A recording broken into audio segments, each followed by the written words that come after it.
ಪ್ರಜಾಧ್ವನಿ ಇದು ಪ್ರಜೆಗಳ ನಂಬಿಕೆಯ ಧ್ವನಿ.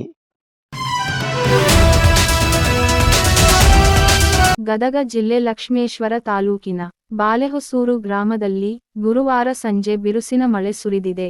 ಜೋರು ಮಳೆಗೆ ಗ್ರಾಮದ ಗುರು ದಿಂಗಾಲೇಶ್ವರ ಸರಕಾರಿ ಪ್ರಾಥಮಿಕ ಶಾಲೆಗೆ ಅಪಾರ ಪ್ರಮಾಣದ ನೀರು ನುಗ್ಗಿದೆ.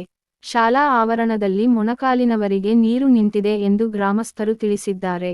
ಪ್ರತಿ ಮಳೆಗಾಲದಲ್ಲೂ ಇದೇ ರೀತಿ ಆಗುತ್ತಿದ್ದರೂ ಸಹ ಸಂಬಂಧಿಸಿದ ಅಧಿಕಾರಿಗಳು ಈ ಕುರಿತು ವ್ಯವಸ್ಥೆ ಮಾಡಿಲ್ಲ ಎಂದು ಗ್ರಾಮಸ್ಥರು ಆಕ್ರೋಶ ಹೊರಹಾಕಿದ್ದಾರೆ.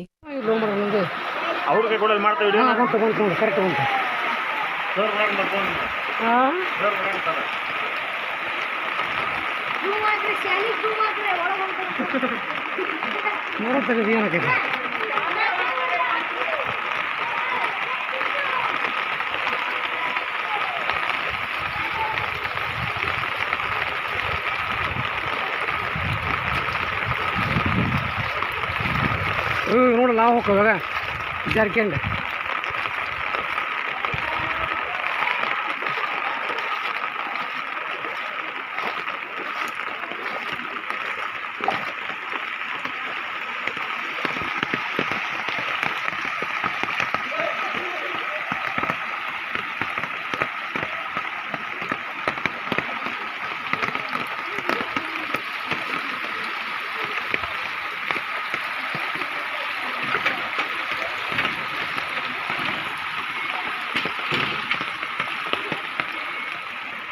ಮತ್ತು ಗಟ್ಟರಗಳು ಬಿದ್ದನ ಮರೆ